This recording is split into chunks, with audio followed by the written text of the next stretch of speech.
স্ত্রী পুত্র বান্ধব যত, মরি যায় শত শত, আপনারে হও সাবধান। মইছে বিষয় হত না ভজিন হরিপদ, মোর আর নাহি পরিত্রাণ।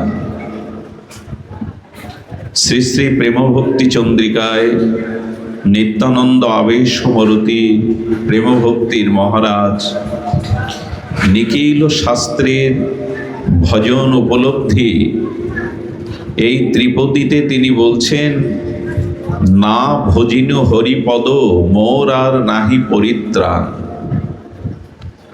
এখন ভগবত ভজন ব্যতীত পরিত্রাণ পাওয়া যাবে না, একথাই বলতে চাইছেন। ভজন হলো না কেন, ভগবত আরাধনা হলো না কেন?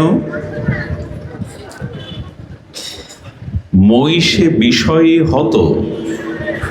ধ্যান দিন, শব্দ স্পর্শ রূপরস গন্ধ এই জাগতিক বিষয় ভোগে আমার বিবেক, আমার চেতনা, আমার জীবনের লক্ষ্যকে আমরা হারিয়ে ফেলেছি। হত মানে নিহত। এখানে নিহত বলতে নিহত প্রায়, মুমূর্ষ, অর্থাৎ বিষয়ে আসক্ত প্রবণ হয়ে আমার বিবেক, আমার জীবনের লক্ষ্য, আমার চেতনাকে আমি হারিয়ে ফেলেছি। আর এই জন্য হরিভজনে আমি ব্রতী হলাম না। আর তার পরিণাম কি হলো? বিষয় ভাবনার, বিষয় ভোগের বিষময় ফল আমি পরিত্রাণ পেলাম না।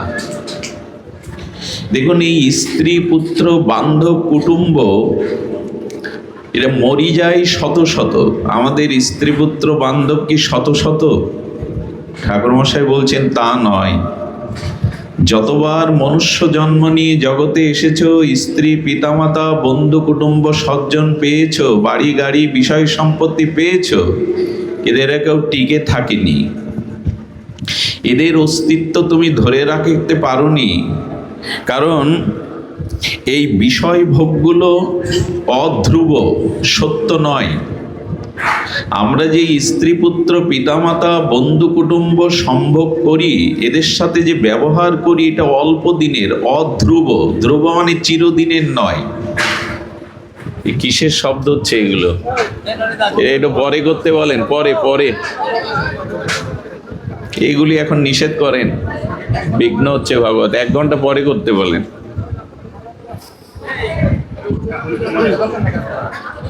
এগুলো অনিত্য। ধ্যান দিন, এগুলি অনিত্য। অনিত্য মানে এটা চিরদিনের নয়। এই যৌবন, এই রূপ, এই বিষয় আশায়, এই স্ত্রী পুত্র বন্ধু কুটুম্ব কারো চিরদিনের হয়নি, হওয়ার সম্ভাবনা নাই। এই জন্য ঠাকুর মশাই বললেন, স্ত্রী পুত্র বান্ধব যত, মরি যায় শত শত, আপনারে হও সাবধান। এই সাবধানতাটা আসেনি আমার। এটা যে অধ্রুব, সত্য নয়, চিরসত্য নয়, এটা যে অনিত্য, এটা আমার ধারণায় আসেনি। এবং এই বিষয় ভোগের পরিণতি যে অতীব দুঃখ, সে চেতনাও কি আমাদের আছে? এখানে বহু নরনারী পুণ্যার্থী এসেছেন, ভজনানন্দী এসেছেন। বলুন তো, সংসারে ভোগ করে আজ পর্যন্ত দুঃখ ছাড়া শান্তি কে পেয়েছেন? এই রূপ যৌবন স্ত্রী পুত্র সংসার ভোগ করে চিরশান্তি আজও আমরা কেউ পাইনি। সে রাজা মহারাজা সম্রাট ভিখারি থেকে শুরু করে সংসারের বিষয়ে আজ পর্যন্ত আমাদের তৃপ্তি মেটেনি, আমাদের শান্তি মেটেনি। এটাই বাস্তবতা। চঞ্চল পার্বত্য নদীর স্রোতে যেমন সব ভেসে যায়, যখন পার্বত্য অঞ্চলে যাবেন, পার্বত্য সংকুল স্রোতস্বিনী নদী দেখবেন ভীষণ বেগে বহমান, ওখানে কোনো বস্তু স্থির থাকে না। যদি কেউ পার্বত্য চঞ্চল নদীর স্রোতস্বিনী নদীর কাছে যান, ওখানে কোনো বস্তু আপনি হাত দেবেন তো টেনে নেবে, দূরে আপনাকে ভাসিয়ে ভাসমান করে নিয়ে যাবে। পার্বত্য সংকুল স্রোতস্বিনী নদীর মতো এই সংসার চঞ্চল। এই কথাগুলো কথা নয়, উপলব্ধি। এটি শ্রবণের জন্য গৃহকর্ম ছেড়ে, তাপ প্রবাহ ছেড়ে আপনারা এই ধুলায় বসেছেন মন্দিরে, এই উপলব্ধিটা আসবার জন্য। ভাগবতে সে অন্য কিছু পাবেন না, এখানে উপলব্ধি পাবেন। শিশুর বিন্দুর নয় অস্থায়ী, সেই প্রভাত কালে দুর্বা ঘাসের উপরে যে চকচক করছে মণির মতো শিশুবিন্দু, এর স্থায়িত্ব কতক্ষণ? এই এদের কথা বলতে নিষেধ করো, কি করে? এদের স্থায়িত্ব কতক্ষণ? প্রভাতে ঘাসের উপরে সেই মুক্তার মতো শিশির বিন্দুটি মুহূর্তেই শুকিয়ে যায়, এই সংসার দেখতে দেখতেই ফুরিয়ে যায়। এর স্থায়িত্ব কোথায়? কোনো কিছুই এর স্থায়িত্ব নয়। আর বললেন এগুলো গভীর শোকের, প্রতিবারই তো এই মৃত্যু, জরা, ব্যাধি, অভিশাপের শোক এই বুকের মধ্যে। শোক শূন্য কোন ব্যক্তি আছে দেখান? সংসার দুঃখের জায়গা, শোকেরই জায়গা, কারণ কোনো কিছুই তো এখানে আমাদের নিত্য নয়, স্থায়ী নয়। যা চলে যায়, যা ভঙ্গ হয়ে যায়, যা আমার কাছ থেকে দূরে সরে যায়, তার জন্যই তো আমরা কষ্ট পাই, শোক পাই। আচ্ছা, এত কিছু সংসারে দুঃখ, জ্বালা, যন্ত্রণা, তবু সংসার ছেড়ে যায় না কেন আমরা? সেই সংসারে কেন পড়ে আছি? এত যদি দুঃখ, যন্ত্রণা, জ্বালা, অভিশাপ থাকবে, তো মানুষ কেন সংসারে আঁকড়ে পড়ে থাকে? পড়ে থাকে কেন জানেন? হাতের মুষ্টিবদ্ধ করুন, পাশের লোকগুলো মনে করবে হাতের মধ্যে কোনো বস্তু আছে, মনে হয় হাতের মধ্যে কোনো বস্তু রাখা আছে, আসলে মুষ্টি খুললে দেখবেন শূন্য। মানুষ মনে করে এইবার সুখ পাবো, এইবার হয়তো জীবনে সুখ আসবে। মুষ্টিবদ্ধ হাতের মধ্যে শূন্য, কিছুই নেই, কিন্তু হাত মুষ্টিবদ্ধ করলে কৌতূহল হয় কিছু আছে। মানুষ মনে করে এইবার সুখী হব, এই ছেলেটা চাকরি পাবে, এই মেয়েটা পাত্রস্থ করব, এই বাড়ি করব, এই একটা গাড়ি কিনবো। না, মুষ্টিবদ্ধ হাত খুললে যেমন কিছুই নয়, সুখ মনে করি, কিন্তু আসলেই সুখ নাই। সুখ নাই কবু এ সংসারে, অনিত্যম অসুখম ইমাম প্রাপ্য ভজস্বমাম। শিশির বিন্দুর নয় অস্থায়ী, অনিত্য, ধ্রুব, পার্বত্য সংকল নদীর ন্যায় এই স্রোতের বয়ে যাচ্ছে আমরা সকলে, কিন্তু এই জ্ঞান কেন, এই চেতনা কেন আসে না? আর কি বলছেন? না, কদলী বৃক্ষের ন্যায় ক্ষণভঙ্গুর। কলা গাছ, কদলী বৃক্ষ, এই খুব বেশি ভঙ্গুরে পড়ে যায়, অল্প একটু বাতাস হলেই, ঝড় হলেই পড়ে যায়। আমাদের অবস্থাও তো তাই। আর সাগরের মতো নোনা জল, এই বিষয় আশায় ভোগ প্রবৃত্তি, এগুলো সাগরের নোনা জলের মতো। বলে কেন? বলে যতই পান করুন তৃষ্ণা নিবারিত হবে না, তৃষ্ণা ক্রমে বেড়ে যাবে। ক্ষার প্রধান লবণাক্ত জল যে পান করে তার তৃষ্ণা মেটে না। সংসারে যত ভোগ করি ততই তৃষ্ণা বেড়ে যায়। আর কত বলা যায় বলুন তো? এই অনিত্য, অধ্রুব, ক্ষণভঙ্গুর, দুঃখময় সংসারে একমাত্র শান্তি হলো ভগবানের ভজন। এই জন্য ঠাকুর মশাই বলছেন, মহিষে বিষয় হত না ভজিনী হরিপদ, মোর আর নাহি পরিত্রাণ। কোথায়? আমাদের ত্রাণ করবে কে, পরিত্রাণ করবে কে যদি ভগবত ভজন না হয়? এই জন্য আমাদের ভজনে আসতে হবে। এইটি কথা স্মরণ করিয়ে দিয়েই, কথাটি যদি এই গোধূলি বেলায় এই পশ্চিম দিগন্তের রক্তিম অনুরাগের মতো আপনাদের হৃদয়ে বসে যায়, তবে একটা পথ পেয়ে যাব আমরা, একটা নূতন আলোর সন্ধান পেয়ে যাব আমরা। আমরা প্রত্যেকেই মাতৃগর্ভে ছিলাম, একটা দুটো দিন নয়, অনেকটা দিন, সেটা 9টা মাস বা 10 মাস, এমনি করে অনেকেই, প্রত্যেকেই, প্রতি প্রাণী মাতৃগর্ভেই ছিলাম। ওখানে কেমন ছিলাম? ভাগবত 3য় স্কন্ধে দেবাহুতি কপিল দেবের সংবাদে সাংখ্যযোগে এটি স্পষ্ট হয়েছে। ভগবান কপিল দেব তার মাকে বলছেন, মা, মাতৃগর্ভে একটি শিশু যে অবস্থান করে, তার পরিণতি, তার দুঃসহ যন্ত্রণা, সেখানে নরক সম অন্ধকার কারাগৃহে তার সেই যন্ত্রণার কথা আমরা ভুলে যাই।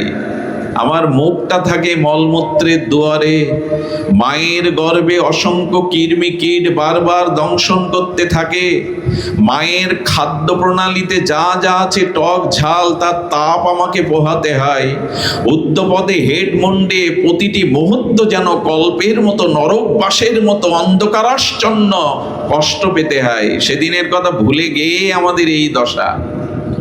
9 মাস বয়স হলে পূর্ণ চেতনার দ্বারা জীবাত্মা পরমাত্মার একটা সংলাপ হয়। সবাই বলে মাতৃগর্ভে ভগবানকে দেখি না, সবার সে ভাগ্য নাই, সবাই পরীক্ষিত মহারাজ নয়। মাতৃগর্ভে জীবাত্মা পরমাত্মার সাথে একটা সংলাপ হয়, খুব ধ্যান দিয়ে শুনুন, খুব মহিমাপূর্ণ তত্ত্ব। ওইখানে জীবাত্মা বারবার ওই দুঃখ, নরক যন্ত্রণা, মলমূত্রের দুয়ারে অসংখ্য কীটের যন্ত্রণায় প্রতিটি মুহূর্ত কল্পের মতো, এক কল্পের মতো দীর্ঘ মনে হয়ে চিৎকার করতে থাকে, হে বিধাতা, হে পরমাত্মা, হে অশেষ গুণপেতক, আমাকে এর থেকে ত্রাণ করো। জীবের এই ক্রন্দন, জীবের এই আরতি, জীবের এই বিরহ বেদনার আর্তনাদ পরমাত্মা তিনি কৃপা করে বলেন, এখন কি চাও তুমি? তোমার এই দুঃখ যন্ত্রণা দগ্ধিত তাপ হতে কি চাও তুমি বলো? বলে এখান থেকে আমাকে বাইরে যাওয়ার ব্যবস্থা করুন। বলে কেন বাইরে যেতে চাও? বলল এই দুঃখকে, যন্ত্রণাকে, কষ্ট থেকে আপনি আমাকে ত্রাণ করুন। বলেন এবার তো আসনি, তুমি বহুবার এসেছো, এই গর্ভে তুমি 1-2 বার আসনি, লক্ষ লক্ষ কোটি কোটি বার পুনঃ পুনঃ মাতৃজঠরে তুমি এসেছো, বারবার এসেছো। আচ্ছা আবার এসেছো কেন বলতে পারো? এই গর্ভ যদি এত যন্ত্রণা কষ্টর হয় তা বারবার এখানে আসছো কেন? এর উত্তর কি তোমার কাছে? উত্তর দিতে পারি না আমরা। ভগবান বলছে আচ্ছা বাইরে আমি তোমাকে এই পৃথিবী মণ্ডলে, ভূমণ্ডলে, ধরিত্রীতে পাঠালাম, কিন্তু ওখানে গিয়ে কি করবে তুমি? আমরা নীরব থাকি। শুনুন ভগবান কপিল দেবের উপলব্ধি, আমরা নীরব থাকি। আমরা নীরব থাকার পর ভগবান বলছেন দেখো ওখানে গিয়ে তুমি কি করবে উত্তরটা দিতে পারলে না তো, তবে আমি তোমাকে বলি, আর আমিও আপনাদের কর্ণকোহার দিয়ে হৃদয়ে কথাটা যাতে পৌঁছে দিতে পারি। ভগবান বললেন ওখানে গিয়ে এমন করে আমার ভজন করবে যাতে পুনরায় এই অন্ধকার জঠরে তোমাকে না আসতে হয়, এখানে যেন আর না আসতে হয় তোমায়। ভগবানকে, পরমাত্মাকে আমরা জানিয়েছিলাম প্রভু এই সুযোগটা দাও, এই দুঃখময় যন্ত্রণাময় অন্ধকারাচ্ছন্ন কীট মলমূত্র থেকে আমাকে পৃথিবীর আলো বাতাসে পাঠাও, আমি ভজন করে, উপাসনা করে, আরাধনা করে ফিরে আসবো তোমার স্বরূপে, যাতে বারবার এই মাতৃ জঠরে কর্মফল না ভোগ করতে হয়। এই ওয়াদা, এই প্রতিজ্ঞা পরমাত্মার কাছে করে এসেছিলাম আমরা। এখানে প্রত্যেকেই এই প্রতিজ্ঞা নিয়ে আসা ভুলে গেছি। বহিরঙ্গা ত্রিগুণময়ী মায়ায় আমরা সেই প্রতিজ্ঞা ভুলে গেছি। এই জন্য না ভজিনু হরিপদ মোর আর নাহি পরিত্রাণ। পরিত্রাণ নেই কেন? আবার আমাকে ওই গর্ভে যেতে হবে, আবার কর্মফলের এই জরা মৃত্যু ব্যাধি অভিশাপ বহন করতে হবে। কে না চায় মুক্তি পেতে, কিন্তু হরিভজন ছাড়া তো মুক্তি হবে না। দুয়াত্তই একটাই, এই সংসার ত্রিগুণময়ী মায়ার কারাগার হতে বেরিয়ে যাওয়ার একটাই দোয়ার, এই মনুষ্য জন্ম আর ভগবত ভজন। সুধীবৃন্দ, আমি কিছু বিক্রয়ের জন্য, বিজ্ঞাপনের জন্য এইসব কথা বলছি না। সাধুরা বারবার আপনাদের সেই ভজনের কথা বলে না, শিষ্য করার জন্য না, বিজ্ঞাপনের জন্য না, নিজের স্বার্থ সংরক্ষণের জন্য না, আপনাকে স্মরণ করিয়ে দেয় এই পুনঃ পুনঃ জন্ম মৃত্যু চক্র অভিশাপের মুক্তি একমাত্র হরি ভজন, ভগবত ভজন। এটা স্মরণ করিয়ে দেওয়ার জন্য আচার্যগণ আসেন, বারবার এই একটি কথাই আপনাদের স্মরণ করিয়ে দেন, হরি ভজনই হলো এই থেকে মুক্তির একমাত্র উপায়। আমাদের এই বঙ্গজননীতে এসেছিলেন মহাকবি কালিদাস। তিনি একখানে লিখেছেন যে ভ্রমর পদ্মের পরাগ পুষ্পে তার মধু আস্বাদনের, পরাগ আস্বাদনের জন্য ছুটতে ছুটতে আসতে। খুব ধ্যান দিয়ে শুনুন। ভ্রমর অর্থাৎ অলিকুল গুঞ্জনরত হয়ে প্রস্ফুটিত পদ্মের আর সুগন্ধময় রেণু মধুগন্ধ আস্বাদনের জন্য ছুটে আসতে গিয়ে দেখছে কেতকী ফুলের বাগান। কি ফুলের বাগান? কেতকী। দেখতে খুব সুন্দর, কেতকী ফুল দেখতে সুন্দর। ওখানে কেতকীর বাগান দেখে ভ্রমর মনে করলে এর মধ্যেই মধুগন্ধ মধুরেণুর আস্বাদন পাবো। কেতকী ফুলের বক্ষ মাঝে ভ্রমর বসে যখন আস্বাদন করতে শুরু করলো, তখন ওটা তিক্ত, বড় কটু। সেই কটু তিক্ত পান করতে গিয়ে সে আস্বাদন তো পেল না, আর ওই কটু তিক্ত ধারে তার চোখে বেঁধে চোখটা অন্ধ হয়ে গেল। গল্প শোনাচ্ছি না, মহাকবি কালিদাসের অনুভূতি। তিনি বলছে যখন অন্ধ হয়ে গেল আর এই তিক্ত কটু রসে যন্ত্রণা পেতে লাগলো, মধুরস তো কেতকী দিতে পারে না, কি করলো জানেন? ওই অন্ধ হয়ে বাগানের মধ্যে ঘুরতে লাগলো। যে পাপড়িতে বসে ওখানে ধার কাটার দ্বারা তার পাগনা চূর্ণ বিচ্ছিন্ন হয়। এইভাবে যন্ত্রণা কাতর হতে একদিন ভ্রমর ক্লান্ত শ্রান্ত হয়ে মৃত হয়ে পড়ে থাকে। কবি কালিদাস বোঝাতে চাইছেন কেতকী ফুলের বাগানের মতো স্ত্রী পুত্র রূপ যৌবন ভোগ বিলাসের মধ্যে আমরা প্রবেশ করেছি। এখানে সুখ পাবো বলে, শান্তি পাবো বলে, মধু আস্বাদন পাবো বলে এই শব্দ স্পর্শ বিষয় ভোগ করতে গিয়ে আমরা তিক্ততা পেয়েছি। আগ ভেবে কাঠ চুষলে তো রস পাওয়া যাবে না। আগ ইক্ষুদণ্ড ভেবে যদি রসের আশায় কাঠ চুষি, পাওয়া যাবে না। অনেক সময় কুকুরগুলো কি করে জানেন?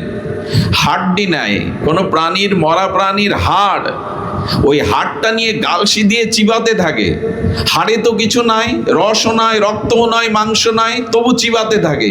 চিবাতে চিবাতে তার গালসিতে দাঁতগুলো রক্তাক্ত হয়ে রক্ত ঝরে, নিজের রক্ত পান করে আর মনে করে এটা হাড়ের থেকে রস আসছে। আমাদের দুর্দশাও তাই। যাদের ভজন নাই, সদ্গুরুদেবের কৃপা নাই, হরিনাম নাই, জীবনের লক্ষ্য যে ভুলে গেছে, সেও মনে করে সংসারের মধ্যে আনন্দ সুখ আছে। চিবাতে চিবাতে ক্ষতবিক্ষত রক্তাক্ত হয়ে যায় আমরা।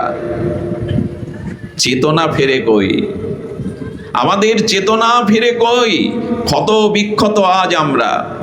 শান্তির সন্ধান নাই, কারণ না ভজিনী হরিপদ মোর আর নাহি পরিত্রাণ। এই করতে করতে, ছটপট করতে করতে ভজনবিহীন পরিত্রাণ হবে না, মানে জমের দুয়ারে, ওই জমের অন্ধকার নরক কারাগারে পতিত হতে হবে।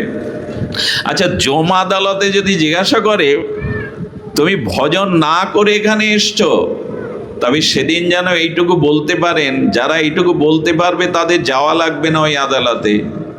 হে মহারাজ, আমি জগতে সৎসঙ্গ করেছিলাম, হরিকথা শ্রবণ করেছিলাম, এই কথা যদি বলতে পারেন, ওইখানে জম আপনাকে নেবে না।